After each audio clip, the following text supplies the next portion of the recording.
The blood on Margaret Morrison's white lace glove caught the afternoon sunlight as she pressed her trembling hand against her swollen cheek, and in that moment she understood that the man she had promised to marry was capable of something far darker than she had ever imagined.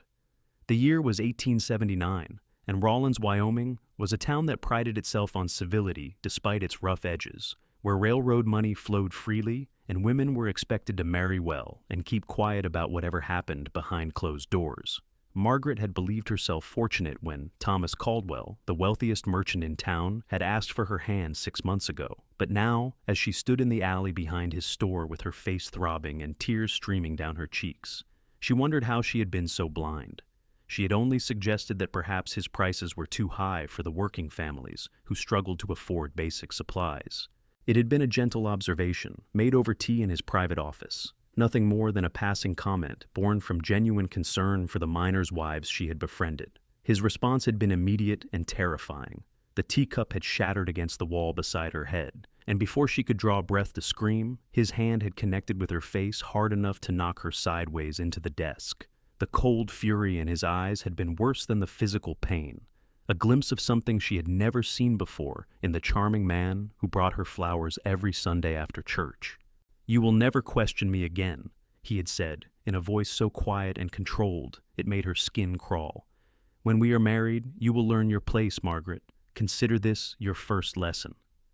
She had fled through the back door the moment his attention shifted to righting his overturned chair, stumbling into the alley with her heart pounding so violently she thought it might burst from her chest. Now she stood there trying to compose herself, knowing she could not go home like this, knowing her father would demand explanations she was not ready to give. William Morrison had been so proud when Thomas had asked for her hand, so relieved that his 22-year-old daughter would be well provided for, after his recent illness had forced him to sell the family's small ranch. How could she tell him that his greatest hope for her future was actually her worst nightmare? "Miss Morrison?" The voice startled her so badly she nearly lost her footing on the uneven ground. She spun around to find herself facing Russell Northwood, a cowboy who worked at the Double Bar Ranch just outside town. She had seen him around Rawlins many times over the past year, always polite when he tipped his hat to her on the street. But they had never exchanged more than basic pleasantries. He was perhaps 26 or 27, tall and lean, with sun-weathered skin and eyes the color of storm clouds. Right now, those eyes were fixed on her face with an expression of growing concern. "Are you hurt?" he asked, taking a step closer. His voice carried a gentleness that seemed at odds with his rough appearance, with the six-shooter at his hip and the dust coating his boots and jeans. Margaret turned her face away instinctively, but she knew it was too late. He had already seen the mark blooming across her cheekbone, the slight cut where Thomas's ring had caught her skin. "I am fine, thank you. I simply stumbled." "That is not the mark of a stumble." Russell's voice had gone quiet, but there was steel underneath the softness now. "Someone hit you." She said nothing, could not force the words past the tightness in her throat. The silence stretched between them while the sounds of the busy street echoed from beyond the alley's mouth.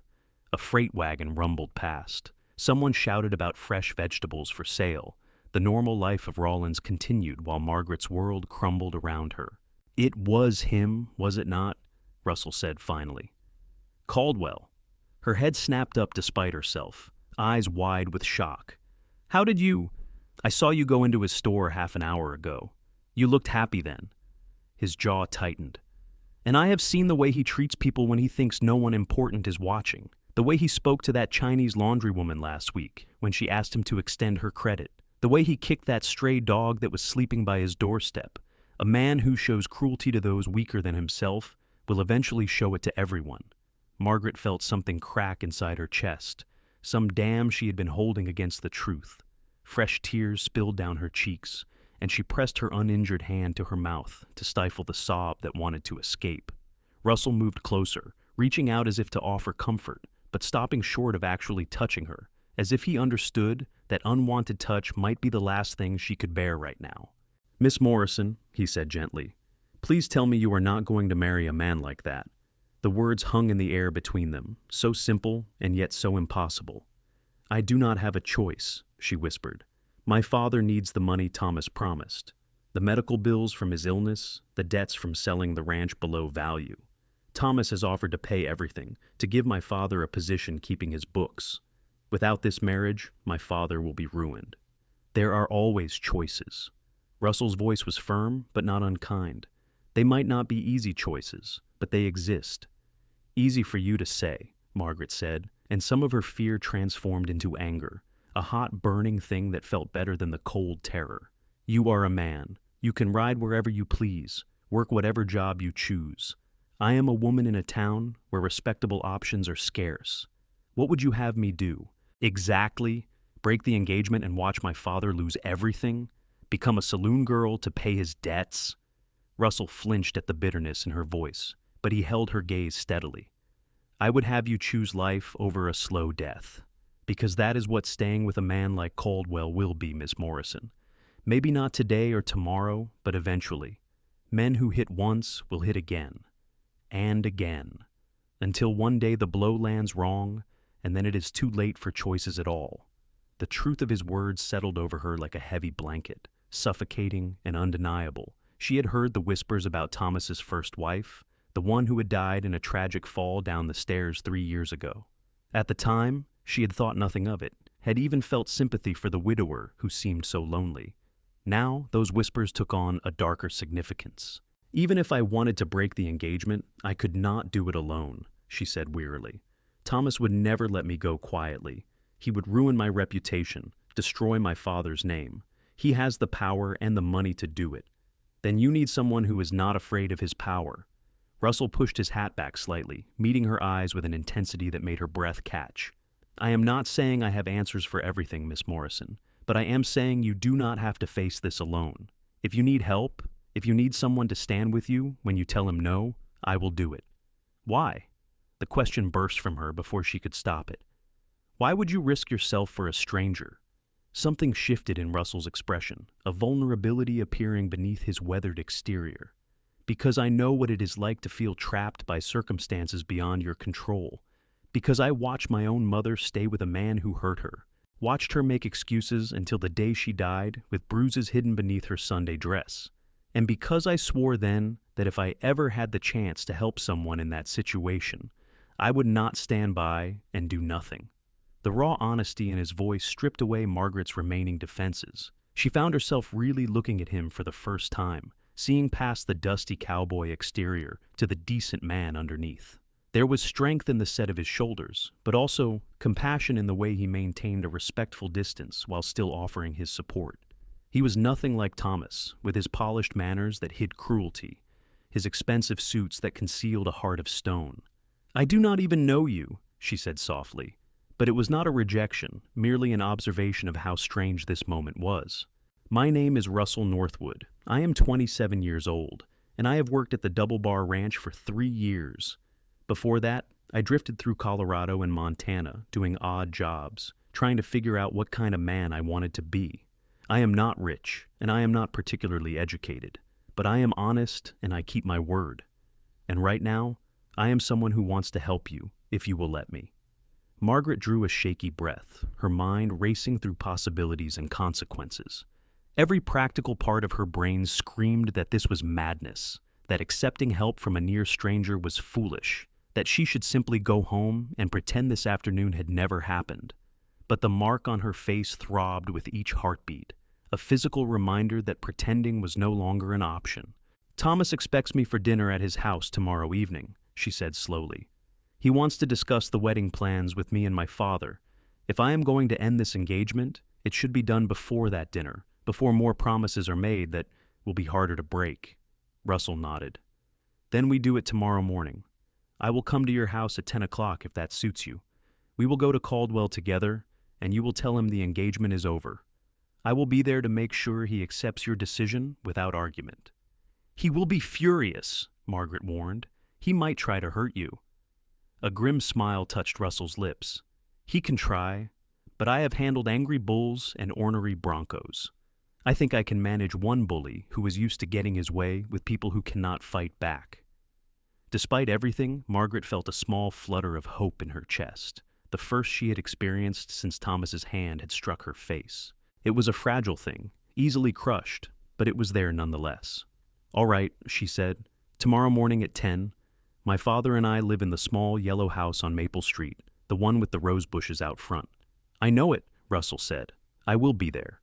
He hesitated, then added, "In the meantime, if you need anything, if Caldwell comes around tonight, the double bar is only 4 miles out. You can send word and I will come."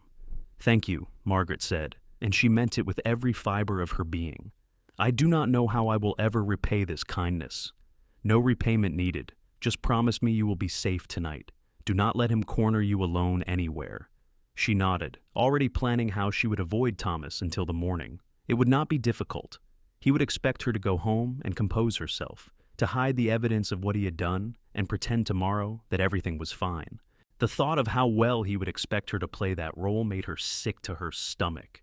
Russell tipped his hat to her, a gesture of respect that somehow felt more genuine than all of Thomas's elaborate courtesies. "Until tomorrow, Miss Morrison, be careful." He turned and walked out of the alley, his boots making soft sounds on the packed earth. Margaret watched him go, this unexpected ally who had appeared in her darkest moment. Then she slipped out the other end of the alley and made her way home through the back streets, avoiding the main thoroughfare where someone might see her and ask questions she was not ready to answer. Her father was resting when she arrived home, allowing her to slip upstairs to her room unnoticed. She stood before her mirror and studied the damage to her face. The bruise was already darkening, spreading across her cheekbone in shades of purple and red. She would not be able to hide it completely, but she did her best with cold compresses and powder, enough that it might pass for a bad shadow in dim light. Her father's eyes were not what they used to be. Perhaps he would not notice if she was careful. That night she lay awake in her narrow bed, staring at the ceiling and listening to the sounds of Rollins settling into sleep, the distant whistle of a late train, the bark of a dog somewhere down the street, the creak of the house around her. She thought about Thomas, about the wedding dress already being sewn by Mrs. Chen, about the invitations that had been printed and would be sent out next week. She thought about her father's relief when Thomas had offered to clear his debts, about the gratitude in William Morrison's eyes when he had shaken Thomas's hand. But mostly she thought about Russell Northwood, about the quiet conviction in his voice when he had told her there were always choices, about the pain she had seen flash across his face when he mentioned his mother, about the way he had offered help without expecting anything in return, without trying to leverage her vulnerability into something that would benefit him. She had been raised to believe that a woman's virtue lay in obedience, in making a good marriage and supporting her husband no matter what. But what virtue was there in shackling herself to a man who would hurt her? What honor was there in silence when speaking up might save her life? The questions circled through her mind until exhaustion finally pulled her under into fitful sleep. She dreamed of falling, of hands pushing her downstairs that went on forever, of hitting the ground and finding Thomas standing over her with that cold fury in his eyes. She woke with a gasp as pale dawn light filtered through her curtains, her nightgown soaked with sweat. There would be no more sleep. She rose and washed, choosing her clothing carefully. A simple day dress in deep blue, high-necked and modest, with long sleeves that buttoned at the wrist. The kind of outfit that said she was a respectable woman making a respectable decision. She braided her dark hair and pinned it up, then applied the lightest touch of powder to her bruised cheek. In the morning light, it was more visible than she had hoped, but there was nothing to be done about that now. Her father was already up when she came downstairs, sitting at the kitchen table with his coffee and the previous day's newspaper. William Morrison looked up as she entered, his weathered face breaking into a smile that faded quickly when he saw her injury. "Margaret, what happened to your face?" She had prepared for this question, had rehearsed her answer in the pre-dawn darkness. But now, facing her father's concern, she found she could not lie to him. "Thomas hit me yesterday, at his store. I said something he did not like and he struck me." The color drained from her father's face. "He what?" "I am breaking the engagement, Papa. Today. I am going to tell him this morning that I will not marry him." William stood so abruptly his chair scraped loudly against the floor. "Margaret, you cannot. The debts, the arrangements we made." "I do not care about the debts," she said, and she was surprised by the steadiness of her own voice. "I will not marry a man who hits me. Whatever consequences come from that decision, we will face them together. But I will not do this." Her father stared at her for a long moment, and she saw the war playing out across his features. the practical part of him that knew what breaking this engagement would cost them, the loving father who could not bear the thought of his daughter being hurt. Finally, his shoulders sagged and he reached out to gently touch her bruised cheek. "I am so sorry," he said hoarsely. "I thought I was doing what was best for you. I thought Thomas would provide for you, keep you safe. I never imagined—" "Neither did I," Margaret said softly. "He hid it well, but I saw the truth yesterday, and I cannot unsee it. A cowboy named Russell Northwood is coming here at 10 o'clock. He is going to accompany me to Thomas's store so I can tell him the engagement is over. Mr. Northwood will be there to ensure Thomas accepts my decision." "Russell Northwood from the Double Bar?" Her father frowned. "I know of him.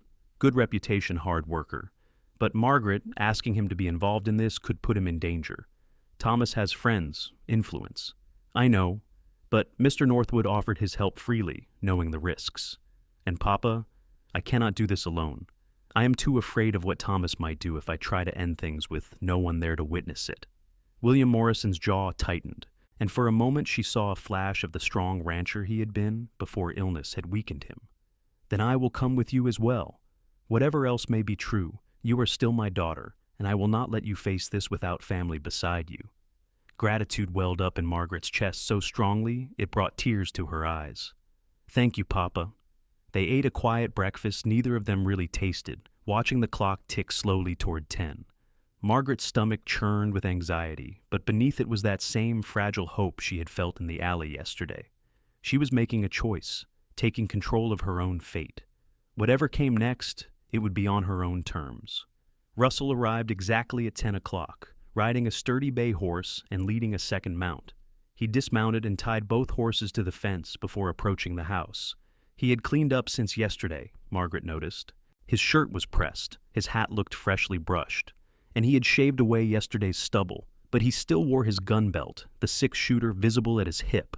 William answered the door before Margaret could reach it, studying Russell with the assessing gaze of a father protecting his daughter. "Mr. Northwood, Margaret tells me you offered to help her break her engagement to Thomas Caldwell." "Yes, sir, I did." Russell met her father's eyes steadily. "I witnessed the result of Caldwell's temper yesterday, and I believe Miss Morrison deserves support in ending a dangerous situation. You understand that Caldwell will not take this well, that there could be consequences for you personally." "I understand. I am prepared to accept those consequences." William studied him a moment longer, then nodded and stepped aside. "Then you are a braver man than most, and I am grateful for your help. Come in. Margaret is nearly ready." Margaret appeared in the doorway of the kitchen, pulling on her gloves. The left glove covered the blood stain on the lace, but she could still see it in her mind's eye. Russell's gaze went immediately to her face, to the bruise that was impossible to hide in full daylight. Something dark flashed through his eyes, but his voice remained calm and gentle when he spoke. "Good morning, Miss Morrison. Are you ready?" "As ready as I will ever be," she said. "Shall we go?" The walk to Thomas's store took 15 minutes, and Margaret felt every second of it in her racing pulse and shallow breathing. Russell walked on her right, her father on her left, both men maintaining a protective formation without making it obvious. The streets of Rawlins were busy at this hour, miners heading to the late shift, housewives doing their shopping, children running errands for their families. Several people nodded greetings to them, and Margaret saw more than one curious glance at the bruise on her face, at the grim expressions of her companions. Thomas's store occupied a prominent corner on Main Street, a large building with gleaming windows displaying everything from farm equipment to fine china. The sign above the door read, "Caldwell's General Merchandise," in gold letters that caught the morning sun. Margaret's steps slowed as they approached, her courage faltering. Russell's voice came quietly from beside her. "You do not have to do this if you are not ready. We can wait. We can come back later." But Margaret shook her head. Waiting would only make it harder. She had made her decision, and she would see it through. "No, I want to do this now." They entered the store together, the bell above the door chiming to announce their arrival. Thomas was behind the main counter, reviewing ledgers with his assistant, a nervous young man named Peter, who always looked like he wanted to be anywhere else. Thomas looked up at the sound of the bell, and his face went through a rapid series of expressions. Surprise at seeing Margaret with two men, irritation at the interruption, then a flash of calculation as he took in the bruise on her face that his blow had left behind. "Margaret, darling," he said in a voice dripping with false warmth, "I was not expecting you until this evening. And Mr. Morrison, how good to see you. And this is, Northwood, is it not? From the Double Bar Ranch?" His eyes narrowed slightly on Russell. "What brings you all here this morning?" Margaret forced herself to step forward, to meet Thomas's gaze directly, even though everything in her wanted to look away. "I came to tell you that our engagement is over, Thomas. I will not be marrying you." The temperature in the store seemed to drop 10 degrees. Thomas's pleasant expression froze in place, becoming something mask-like and unnatural. "I see. And what prompted this sudden decision, my dear? You struck me yesterday. You threatened me. You showed me exactly what kind of man you are, and I will not bind my life to someone capable of such cruelty."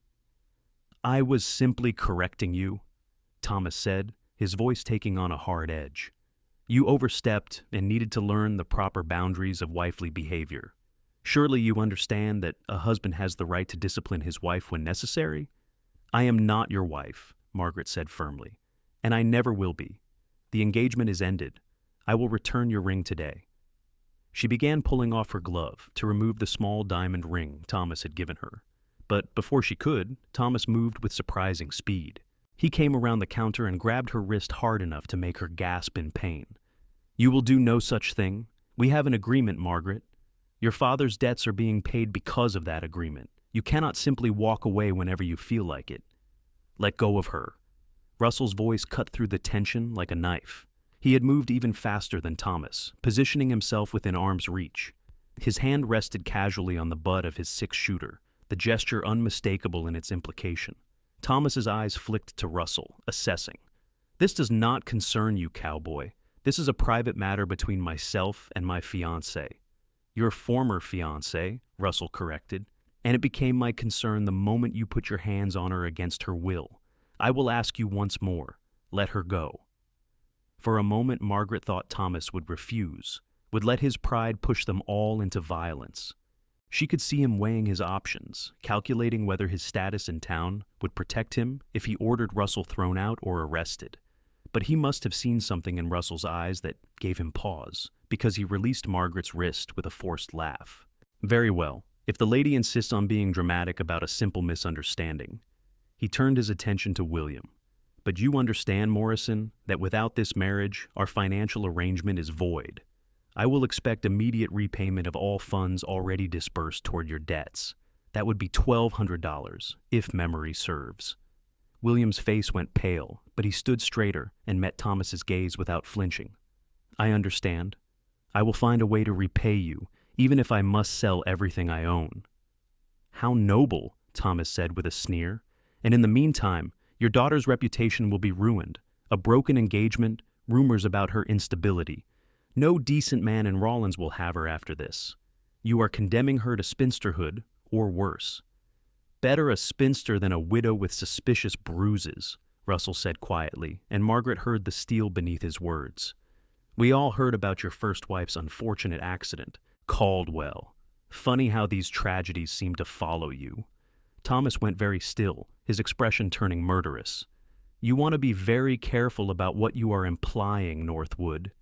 "I am not implying anything. I am stating facts. Your first wife died in a fall. Miss Morrison came to you healthy yesterday and left with a bruised face. A pattern is a pattern, no matter how much money a man has." The tension in the store had become suffocating. Peter, the assistant, had backed away toward the far wall, clearly wanting no part of whatever was about to happen. Margaret stood frozen, watching the two men face each other like wolves, deciding whether to fight or retreat. Finally, Thomas took a step back, smoothing down his vest in a gesture that was probably meant to appear casual, but came off as agitated. "Get out of my store, all of you, and Margaret, when you realize what a mistake you have made, when you come crawling back begging me to reconsider, do not expect mercy. I offered you everything, and you threw it back in my face because of one moment of justified anger. You will regret this." "I already regret something," Margaret said, and was proud of how steady her voice remained. "I regret wasting 6 months of my life believing your lies. But that ends today."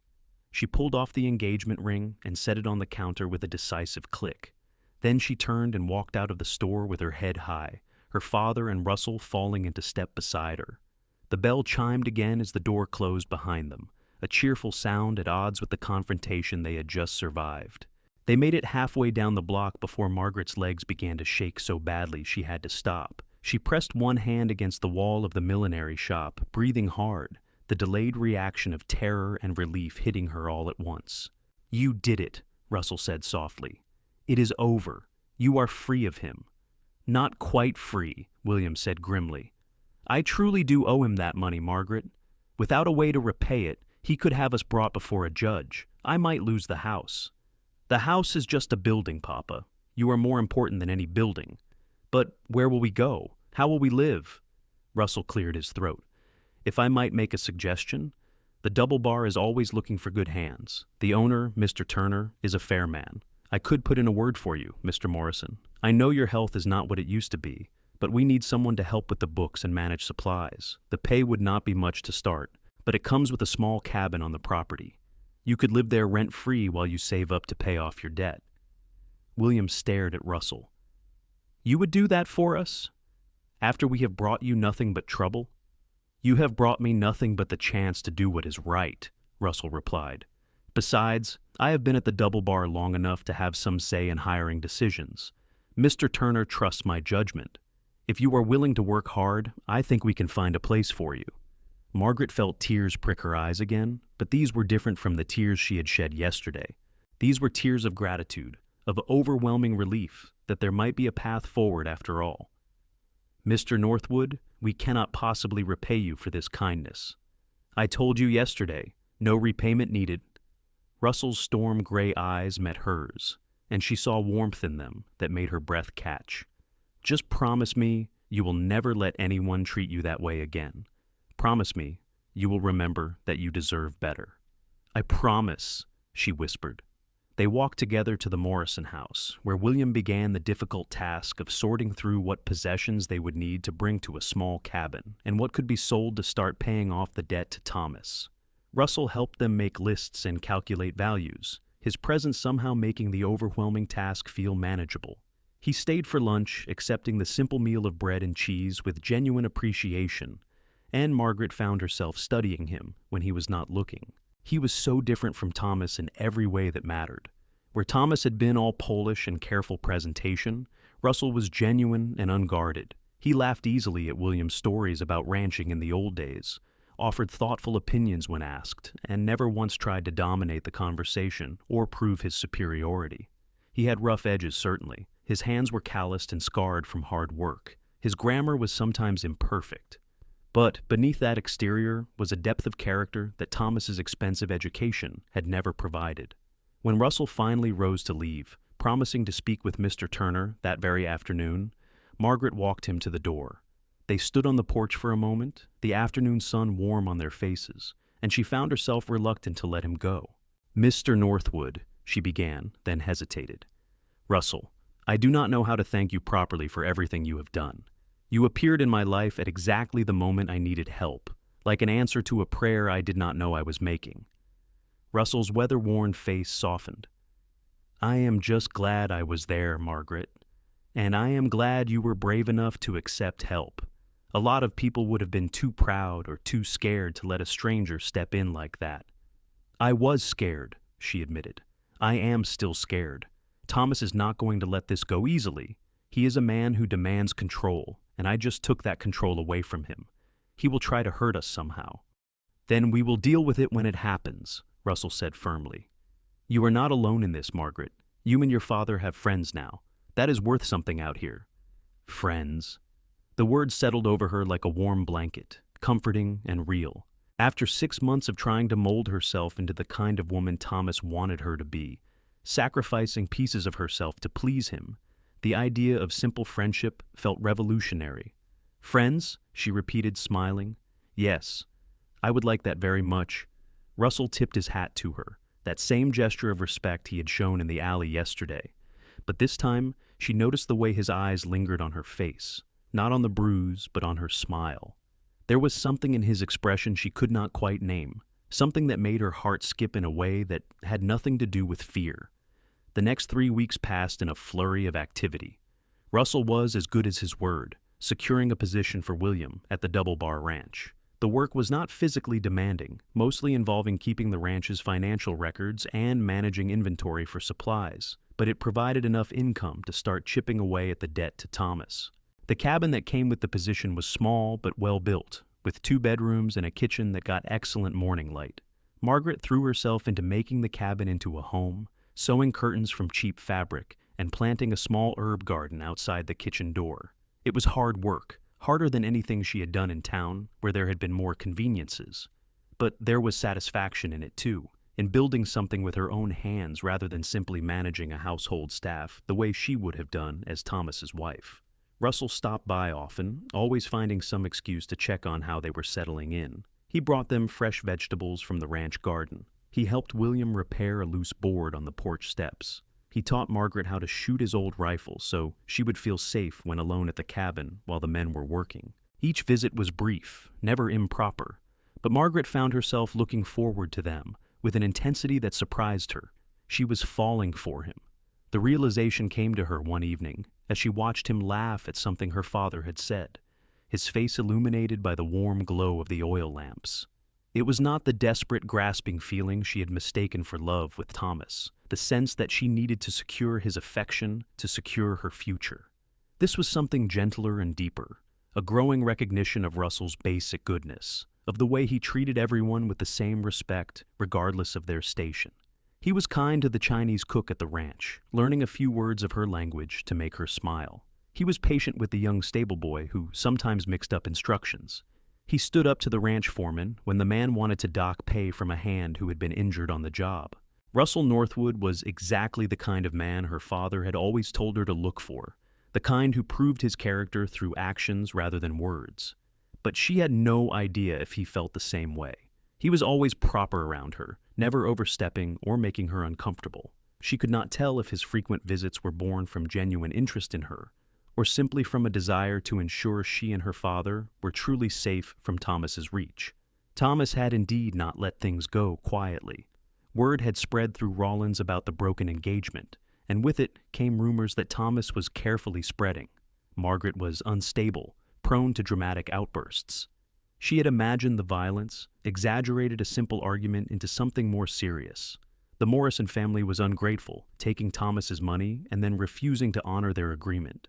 Russell Northwood had interfered in private matters that were none of his business, probably because he had designs on Margaret himself. The rumors might have done more damage if not for Russell's reputation at the Double Bar. Mr. Turner, the ranch owner, was well respected in the territory, and when he let it be known that he believed the Morrisons' version of events, others began to question Thomas's story. Several women came forward quietly with their own tales of Thomas's temper, moments they had witnessed or experienced, but had been too afraid to mention before. His shining reputation began to tarnish around the edges. Still, Thomas remained a wealthy and influential man. He bought the Morrison house at auction for a fraction of its value when William could not make the tax payment. He used his position on the town council to try to block William from doing business with certain merchants. Small, petty acts of revenge that made their already difficult situation harder. Through it all, Russell remained steady as a rock. When Thomas tried to have William banned from the general store, Russell took over making their supply runs in Rawlins, deflecting Thomas's anger onto himself. When Thomas's friends started rumors about Margaret's virtue, Russell made a point of treating her with obvious respect in public, his very demeanor challenging anyone to speak against her where he could hear it. It was after one such incident, when Russell had firmly but politely corrected a man making insinuations about Margaret at the Rawlins feed store, that she finally found the courage to speak her heart. Russell had driven her into town that day to visit one of her few remaining friends, a young mother named Sarah who lived on the edge of town.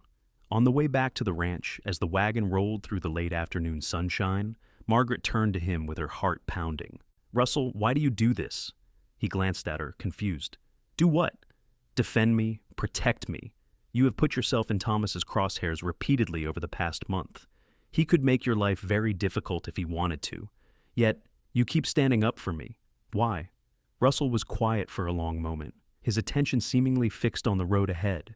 The horses plodded along at a steady pace, their hoofbeats rhythmic against the packed dirt. Finally, he said, "Do you really not know?"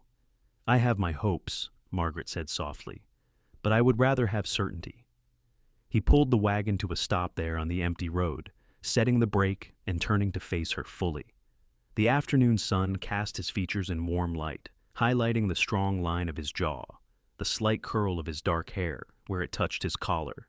His gray eyes were serious as they met hers. "I am falling in love with you, Margaret Morrison," he said quietly.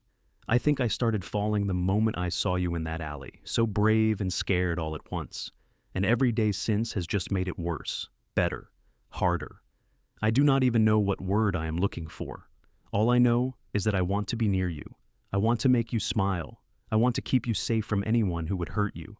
And I know I should probably keep quiet about it because you just got out of a terrible situation, and the last thing you need is another man making demands on your heart. But you asked, and I cannot lie to you." Margaret's breath had caught in her throat somewhere around "falling in love with you" and had not quite returned. She stared at him, this good man who had appeared in her darkest hour, and felt something in her chest expand until she thought she might burst with it. "Russell Northwood," she said, and her voice came out choked with emotion. "You are the furthest thing from a demand on my heart. You are the answer to every question I did not know I was asking. You are kind and brave and honest, and everything I thought did not exist in men. And yes, I am falling in love with you too. I think I have been since that first day, but I was too afraid to let myself feel it, too worried that I was just latching on to the first person who showed me kindness. But this is not that. This is real." The smile that broke across Russell's face was like the sun coming out from behind clouds. He reached for her hand slowly, giving her every chance to pull away, and when she did not, his rough fingers closed gently around hers. "Can I court you properly? I know we are doing this backward, living near each other and working side by side before any declarations have been made. But I want to do this right. I want to bring you flowers and take you on drives and ask your father's permission and all the things that proper courting involves." "Yes," Margaret said, laughing through sudden tears. "Yes to all of it. Although I think my father already knows how we feel. He has been giving me knowing looks for weeks now." Russell laughed too, the sound rich and genuine. "William is a perceptive man. I will talk to him tonight if you are agreeable." "Very agreeable," Margaret confirmed. He lifted her hand to his lips and placed the gentlest kiss on her knuckles, a gesture of reverence that made her heart flutter. Then he released her and took up the reins again, setting the wagon in motion. But the whole way back to the ranch, they could not stop smiling at each other, their joy palpable in the warm afternoon air. That evening, Russell did indeed speak with William, and whatever was said between them in the privacy of the cabin's small parlor left both men grinning when they emerged. William gave his blessing wholeheartedly, telling Russell that he could not have chosen a better man for his daughter if he had raised one from birth himself. The courtship that followed was unlike anything Margaret had experienced with Thomas. There was no pressure, no sense that she needed to perform or pretend to be someone she was not.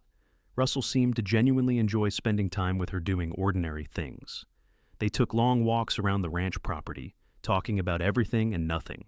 They sat together on the cabin porch in the evenings, while William read inside, watching the sun set over the Wyoming plains and planning their futures in quiet voices. Russell taught her to ride properly, not the side saddle trotting she had learned as a girl in town, but real riding, astride and confident. She taught him the words to songs her mother had sung when Margaret was young, and sometimes they would sing together while doing chores, their voices blending in simple harmony. The physical affection between them built slowly, respectfully. Russell never pushed for more than she was ready to give. Their first real kiss came a month into the courtship, when they were returning from a ride and Russell was helping her dismount. His hands were on her waist to steady her, and suddenly they were standing very close, looking into each other's eyes. The kiss when it came was soft and sweet, asking rather than demanding, and when they pulled apart, Margaret felt like her entire body was glowing. 3 months after the broken engagement, Thomas made one final attempt to assert his control. He showed up at the Double Bar Ranch on a Saturday afternoon, when he knew Russell would be there, bringing with him the town sheriff and a fabricated story about Russell owing him money. The accusation was clearly false, an attempt to have Russell arrested and discredited, but it might have worked if not for Mr. Turner's intervention. The ranch owner listened to Thomas's claims with a stony expression, then calmly produced records showing that Russell had never done business with Thomas's store, preferring to buy his supplies from the competing merchant across town. When Thomas tried to insist, Mr. Turner informed the sheriff that if arrests were going to be made for false accusations and harassment, perhaps they should start with the man who had been systematically spreading lies about the Morrison family for months.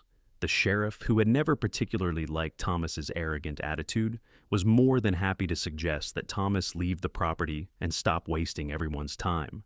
Thomas left in a fury, but after that incident, his attacks on them ceased. Perhaps he realized he had overplayed his hand. Perhaps he simply found a new target for his spite.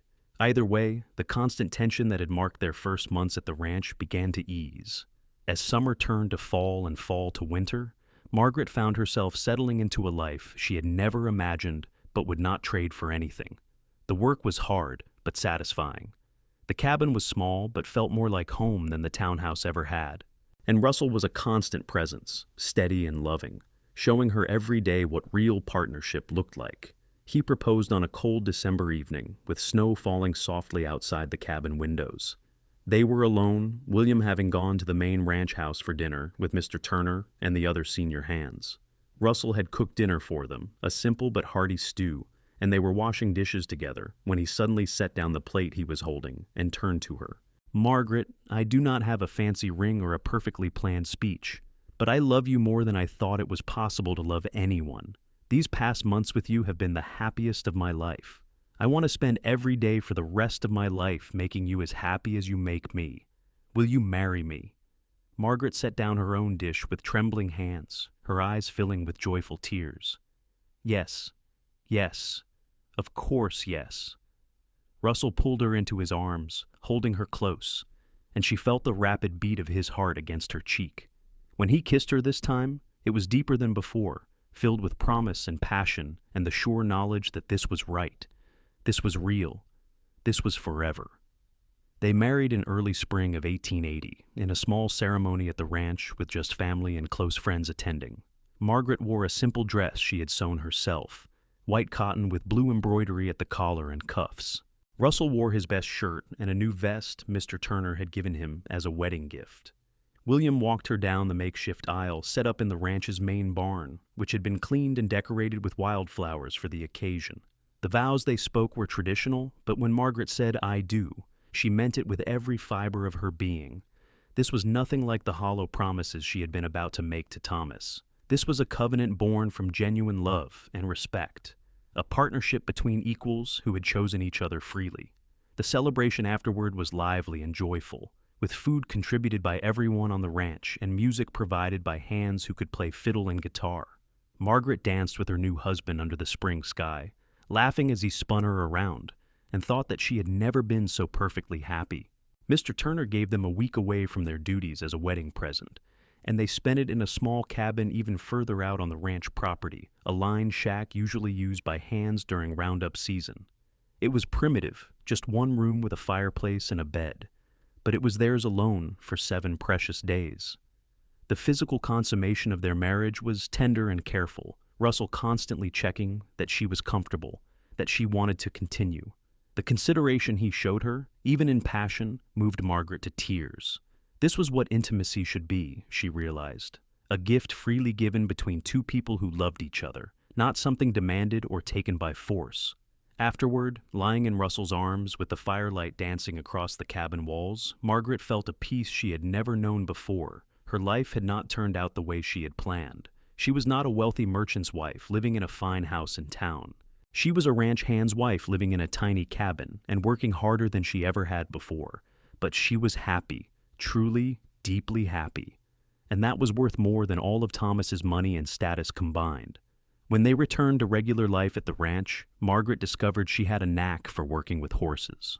Russell taught her how to gentle the wild ones they sometimes bought to train for riding stock, and she found she loved the challenge of earning their trust, of transforming skittish, fearful animals into calm, reliable mounts.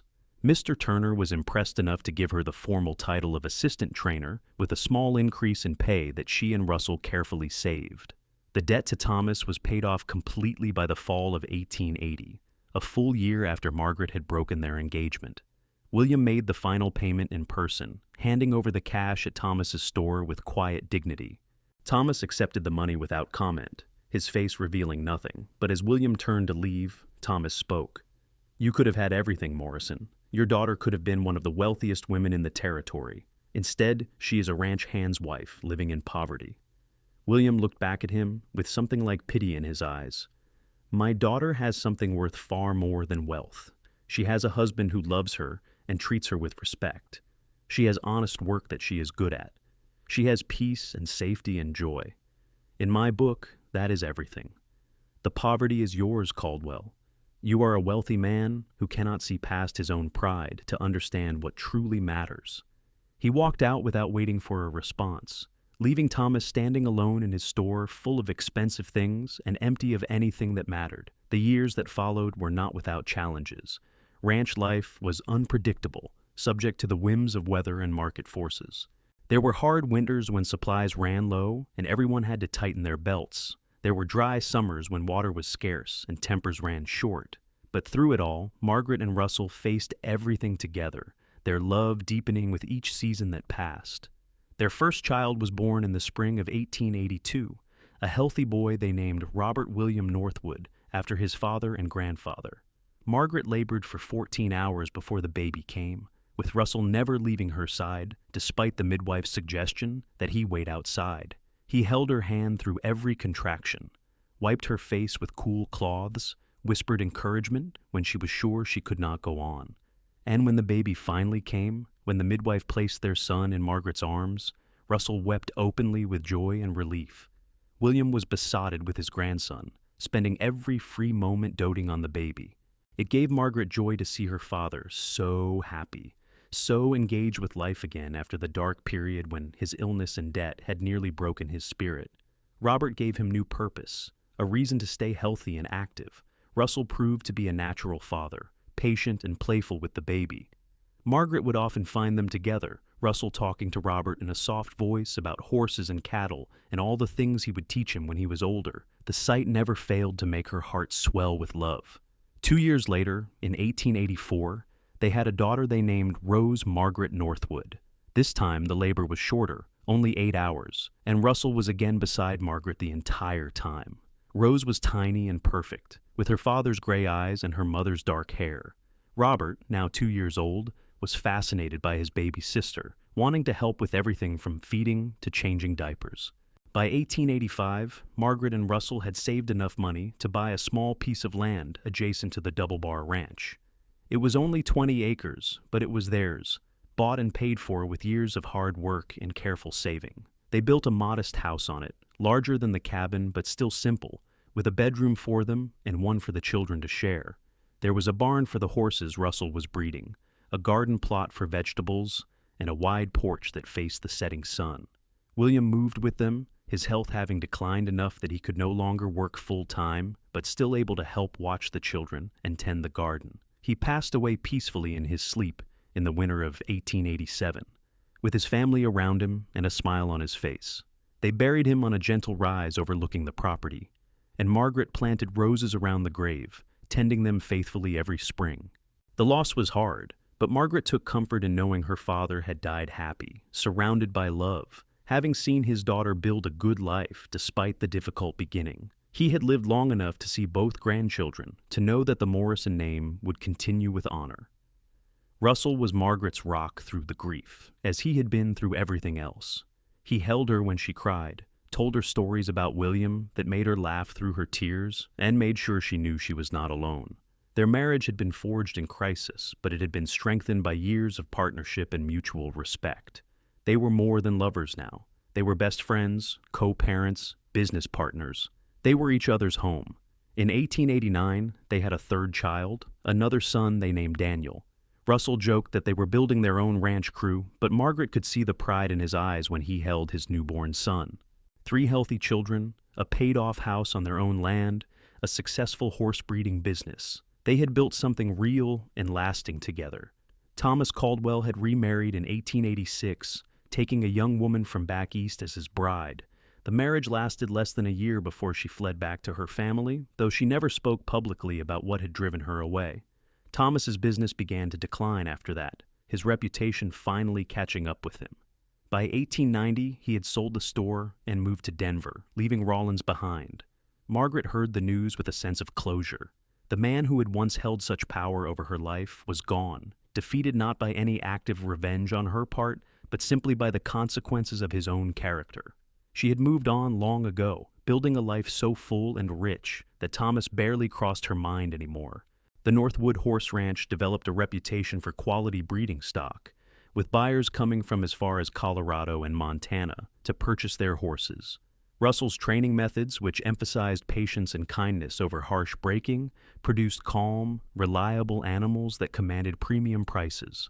Margaret's skill at gentling wild horses became well known, and she took pride in work that was hers alone. Separate from her role as wife and mother, the children grew strong and healthy, learning to ride almost before they could walk. Robert proved to have his father's gift with horses, spending every free moment in the barn. Rose was more interested in the business side, keeping careful records of bloodlines and sales, even as a young girl. Daniel was still too young to show his particular talents, but he was fearless and curious, always getting into things he should not. One evening in the summer of 1892, Margaret and Russell sat together on their porch, watching the children play in the yard. Robert, now 10, was teaching Rose, 8, how to throw a lasso. Daniel, 3, was attempting to catch the barn cat with mixed success. The sun was setting in a glory of orange and gold, painting the Wyoming landscape in warm light. "Can you believe we have been married 12 years?" Russell said, reaching over to take Margaret's hand. She laced her fingers through his, smiling. "Sometimes it feels like yesterday. Sometimes it feels like forever. In the best possible way." "Do you ever think about what your life would have been like if you had married Caldwell?" Margaret shuddered. "I try not to, but on the rare occasions when I do, I am overwhelmed with gratitude that I escaped that fate, that you were there in the alley that day to help me see that I had choices." "I am grateful too," Russell said quietly, "because you took the hard choice instead of the easy one. You chose to trust me, a stranger, rather than stay with the devil you knew. That took real courage." "We both made brave choices that day," Margaret said.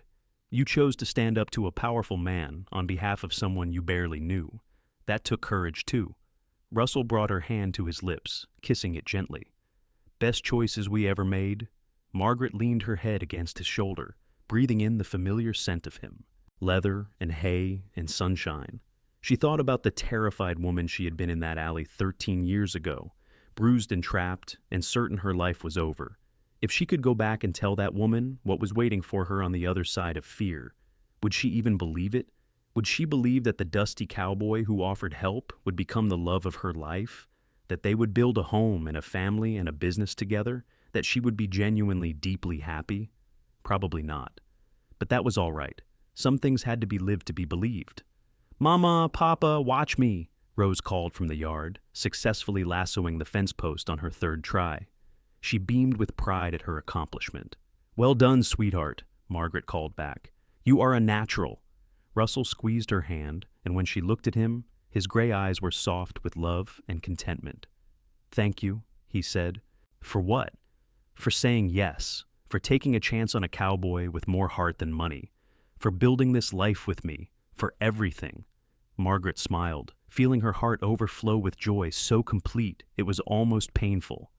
"Thank you for showing up at exactly the right moment, for being brave enough to help a stranger, for seeing me when I was invisible to everyone else, for loving me the way I deserved to be loved all along." As the sun dipped below the horizon and the children's laughter echoed across their land, Margaret Morrison, Northwood reflected on the strange and wonderful path her life had taken. She had been saved from a terrible mistake by the kindness of a good man. That kindness had grown into friendship, then love, then a marriage that had weathered every challenge and emerged stronger. They were not wealthy by any measure. Their house was small, their possessions modest. There would be no grand trips or expensive luxuries. But they had each other, their children, their land, their work. They had mutual respect and genuine partnership. They had love that had been tested and proven true. And really, Margaret thought, as Russell pulled her closer and kissed her temple, what more could anyone possibly need? The years continued to roll by, marked by the seasons and the milestones of their growing family. Robert married at 20 to a rancher's daughter from the next county over, a practical girl named Emma who fit seamlessly into the family. They built a house on the far corner of the Northwood property and began raising horses of their own, expanding the family business. Rose surprised everyone by developing a passion for teaching, eventually opening a small school in Rawlins for ranch children who could not easily travel to the main schoolhouse. She married a quiet, bookish man named Thomas, and Margaret managed not to flinch at the name, knowing this Thomas was nothing like the one she had almost married. This Thomas was gentle and kind, passionate about education, and completely devoted to Rose. Daniel grew up wild and adventurous, eventually joining the territorial rangers for a few years, before settling down to work full-time on the family ranch. He married late, at 32, to a widow with 2 children of her own, and proved to be an excellent stepfather. Through it all, Margaret and Russell remained the steady center of their growing family. They grew older together, their dark hair turning silver, their faces gaining more lines, but their eyes staying bright when they looked at each other. Russell's hands became more gnarled with arthritis, but they were still gentle when he touched her. Margaret's body bore the marks of 3 pregnancies and decades of hard work, but Russell still looked at her like she was the most beautiful woman in the world. In 1912, on their 32nd wedding anniversary, Russell and Margaret took a ride together on the horses they had trained from foals years ago.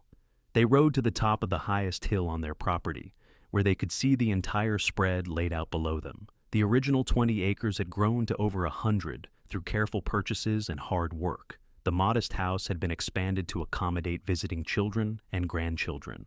The horse barns were full of quality breeding stock. "We did all right, didn't we?" Russell said, looking out over the land they had built together. "We did better than all right," Margaret replied. "We did wonderfully." Russell reached over and took her hand, just as he had done thousands of times over the past 3 decades. "I love you, Margaret Northwood. Every single day I have spent with you has been a gift." "I love you too, Russell. You saved my life that day in the alley, not just from Thomas, but from a lifetime of settling for less than I deserved. You showed me what real love looks like." They sat together on their horses, hands clasped, looking out over the life they had built. In the distance, they could see Robert and Emma's house, smoke curling from the chimney. Rose and her Thomas would be arriving from town tomorrow for Sunday dinner. Daniel was in the barn below, probably sweet-talking one of the mares he was training. Grandchildren would be running around the yard soon, their laughter echoing off the hills. This was what happily ever after looked like, Margaret thought. Not a fairy tale ending where everything was perfect and easy, but a real, earned happiness built on mutual love and respect, strengthened by facing challenges together, deepened by years of choosing each other over and over again. The cowboy who had warned her against marrying a man like Thomas had become her husband, her partner, her best friend. The terrified woman in the alley had become a confident rancher, mother, and grandmother. Together, they had built something that would outlast them both, a legacy of love and hard work that their children and grandchildren would carry forward. As the sun began to set, painting the Wyoming sky in shades of gold and rose, Russell and Margaret turned their horses toward home, riding side by side the way they had traveled through life for over 3 decades. Behind them stretched years of memories. Ahead lay whatever time they had left, whether years or decades, to be spent together. And that, Margaret thought with deep contentment, was the greatest gift of all. Not the dramatic rescue, though she would always be grateful for Russell's intervention that day.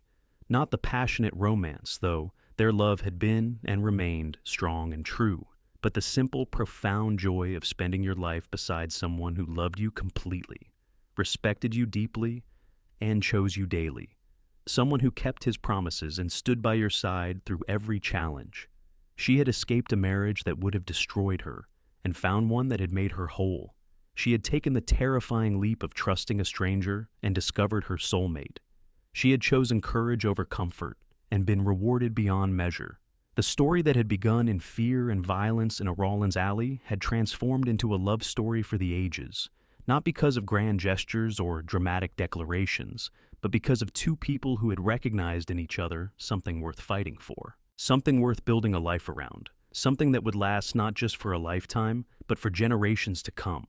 As they reached the barn and Russell dismounted, then came around to help Margaret down from her horse. Despite her laughing protests that she was perfectly capable, she caught his face between her hands and kissed him soundly.